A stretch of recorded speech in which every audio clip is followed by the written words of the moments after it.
I feel more ready to race probably than I've ever been. And we still have 5 weeks to go.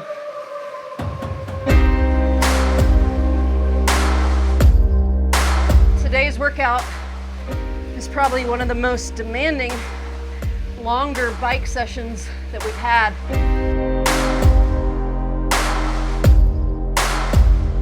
We're in the build phase now to Chattanooga. We're on the back end of 2 really big weeks of build.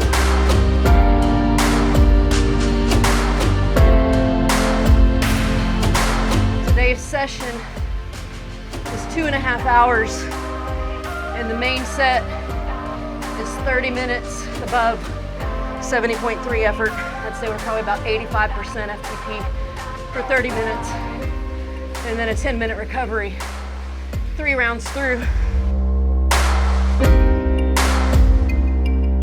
Within the build phase, the workouts, they're going to change a little bit more to race pace oriented workouts. We have about 6 weeks of build phase, then we have 1 week of peak phase, and then we have 1 week of taper phase for their Ironman 70.3 in Chattanooga.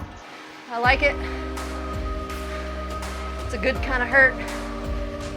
And I just put myself on that climb up Chickamauga. I put myself pushing watts all along the Chattanooga course.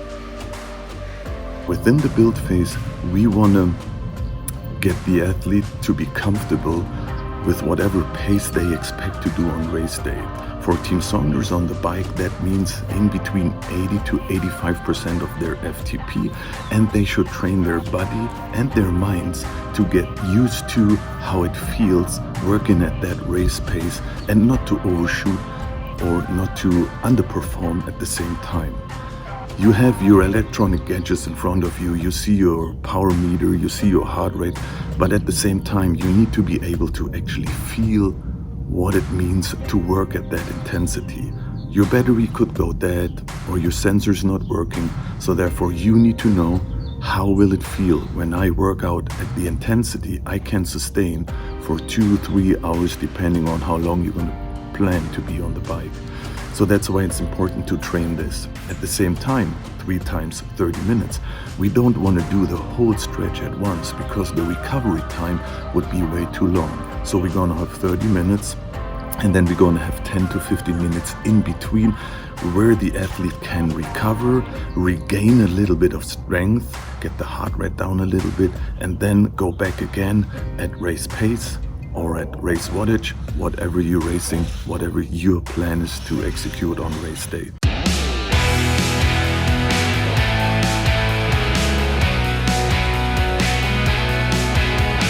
These longer bike rides, they will always be finished with a brick run or run of the bike, whatever people will call it, but it's going to be a run immediately after the biking. These runs, they usually, what I schedule is about an hour, short to an hour after the bike ride. I know that's a long brick run, but I think it's important to actually feel how after maybe 2 or 3 miles, the body starts to feel fatigue. You need to learn, get your nutrition in, you need to learn, get your hydration in. All these things are so important for you, and it should be muscle memory as well. You know you're going to approach the first aid station and you know what you need. You know you need a gel or you know you need a drink because you did it in training already. When we come to the end of this run, let's say the last, especially in the beginning, last 10 to 15 minutes, I want the athletes to actually pick up the pace.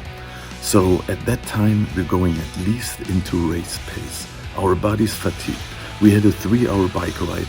We had almost an hour of running, but we still need to pick it up. We still need to feel it, that we can, at the end of the run, are still able to play around with the pace and to pick it up a little bit more. And that's a very important phase for your body to learn and for your mind. Because at that stage, your body is going to tell you, you know what, I had enough. I don't want to do it anymore. I'm done with that. So therefore, it's all in your head. At that pace, in the run, the last 1-2 hours, depending on how long your run is, it's half Ironman, full Ironman, everything is being mental. And that's what we train as well. That mental stage where you need to know, I can go now, I can still do this. I did it in training and I can do it again. So that's why this phase of the run is so important. Let's go, let's go, let's go. Less than a minute. I think a big key for me, the change in this new training we're doing is we've been doing 55-minute runoffs.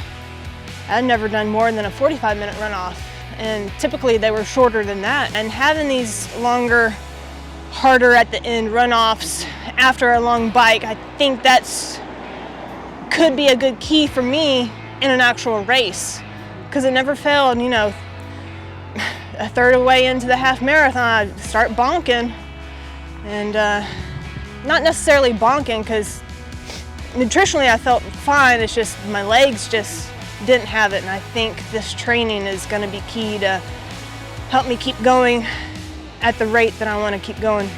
We'll be ready in many ways. Hell of a job.